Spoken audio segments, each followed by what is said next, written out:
Let's do a little bit of a revision. Cells, we said that they spend most of their lifetime in the interphase, which consists of three other phases. We said G phase, G1 phase, gap 1 is offspring cells will grow to mature size because after cell division the cells will be smaller than usual.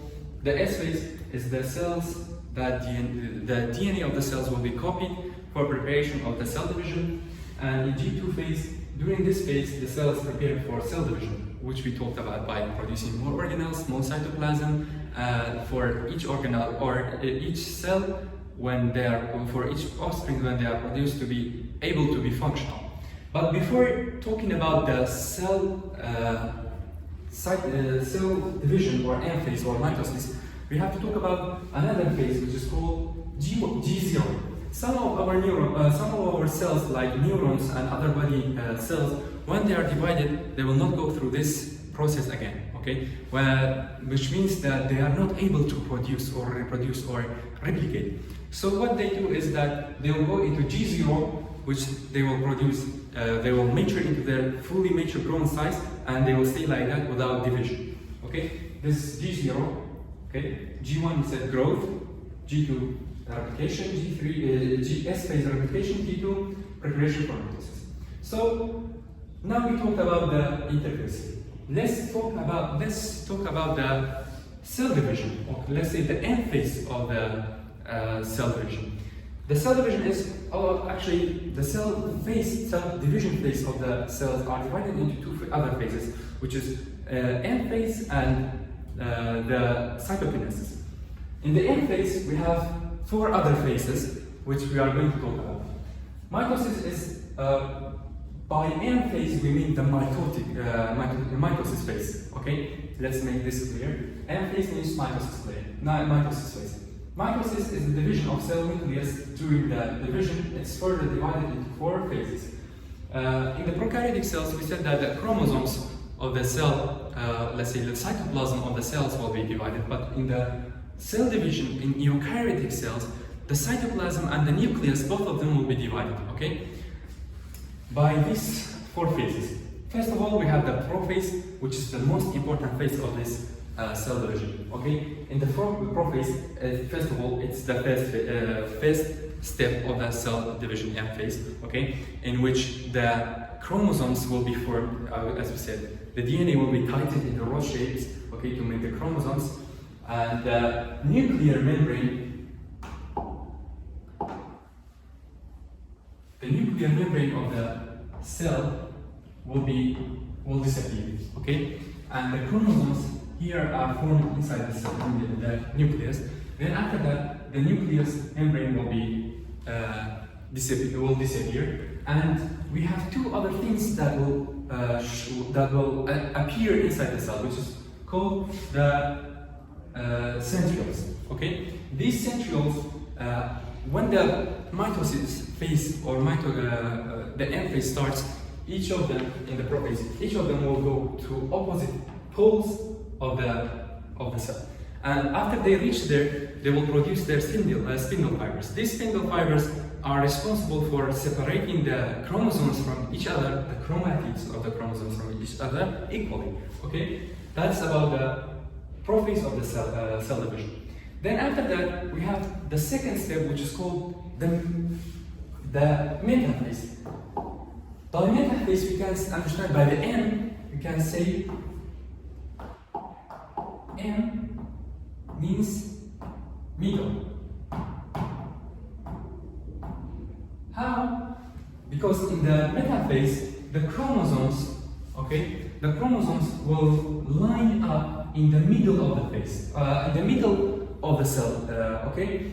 Each chromosome, each homologous chromosomes in other organisms, and in eukaryotic cells, the chromosomes will line up in the middle of the cell, and the spindle fibers will attach to the centromere of the chromosome, okay?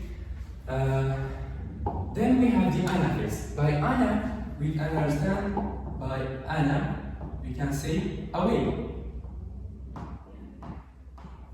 Away. What do you mean by away? The spindle fibers will start to pull the chromatids from each other, separating them from their sister chromatid, okay? And they will go each of them will go to opposite ends of the cell.